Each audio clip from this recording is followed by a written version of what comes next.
আসসালামু আলাইকুম। Hello everyone, welcome back to my channel Farhana ইনিস কিচেন। আজ আমি হাতে মাখা পুঁটি মাছ রান্না করব এবং রেসিপিটা আপনাদের সাথে শেয়ার করব। চলেন দেখিয়ে দিই। প্রথমে এখানে বড় সাইজের 2টা পেঁয়াজ নিয়েছি, কুচি করে কেটে 1 টিস্পুন লবণ দিয়ে দিচ্ছি। আর একটা টমেটো নিয়েছি, হাত দিয়ে একটু মেখে নিব। মরিচটা দেওয়ার আগে পেঁয়াজটা হাত দিয়ে মেখে নিতে হবে। মরিচটা দেওয়ার পরে মাখলে হাত কিন্তু জ্বলবে। একটু মেখে নরম করে নিচ্ছি 2-3 মিনিট। এরপর 1 টিস্পুন লাল মরিচের গুঁড়া দিয়ে দিব, 1 টিস্পুন হলুদের গুঁড়া, আধা টিস্পুন জিরার গুঁড়া, আধা টিস্পুন রসুন পেস্ট দিয়ে আবারও হাত দিয়ে হালকাভাবে একটু মেখে নিব। 4-5টা কাঁচামরিচ কেটে নিয়েছি, একসাথে মেখে নিব। মেখে নেওয়ার পর মাছগুলো দিয়ে দিব। 250 গ্রাম পুঁটি মাছ ধুয়ে পরিষ্কার করে নিয়েছি, দিয়ে দিচ্ছি। তারপরে ভালোভাবে মেখে নিব।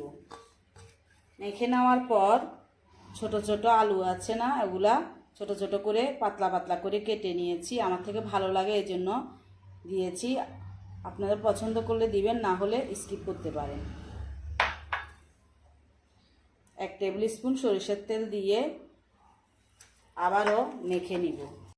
2-3 মিনিট মেখে চুলার পাশে চলে যাব। চুলাটা ধরিয়ে একটা ফ্রাই প্যান বসিয়ে দিয়েছি। ফ্রাই প্যানটা গরম হয়ে গিয়েছে। 4 টেবিল স্পুন রেগুলার তেল দিয়ে দিব। তেলগুলা গরম হওয়া পর্যন্ত অপেক্ষা করব। তেলগুলো গরম হয়ে গিয়েছে, যে মাছগুলো মেখে রেখেছি দিয়ে দিচ্ছি আস্তে আস্তে পাতিলায়।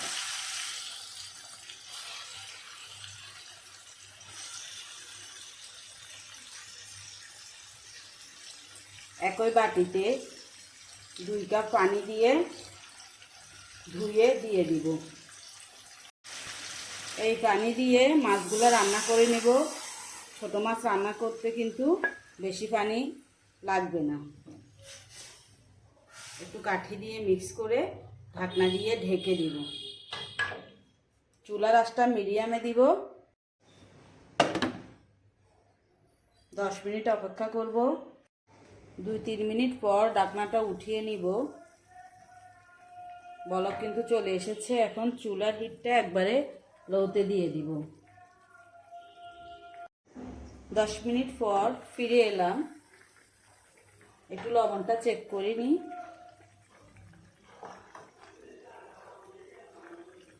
আরও 10 মিনিট লাগবে। 20 মিনিট পর রান্নাটা হয়ে গিয়েছে।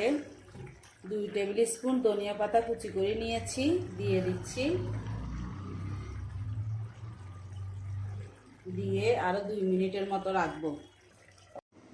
2 মিনিট পর চুলাটা অফ করে দিব। এরপর পরিবেশনে চলে যাব। আশা করি আমার এই মজার হাতে মাখা পুঁটি মাছ রেসিপিটা আপনাদের ভালো লেগেছে। ভালো লাগলে একটা লাইক দিতে ভুলবেন না। আপনি যদি আমার ইউটিউব চ্যানেল থেকে ভিডিওটা দেখে থাকেন, চাইলে চ্যানেলটা সাবস্ক্রাইব করে রাখতে পারেন। আর ফেসবুক পেজ থেকে ভিডিওটা দেখে থাকলে পেজটা ফলো দিয়ে রাখতে পারেন। ভালো থাকবেন, সুস্থ থাকবেন। আবারও দেখা হবে নতুন কোনো রেসিপি নিয়ে। আল্লাহ হাফেজ।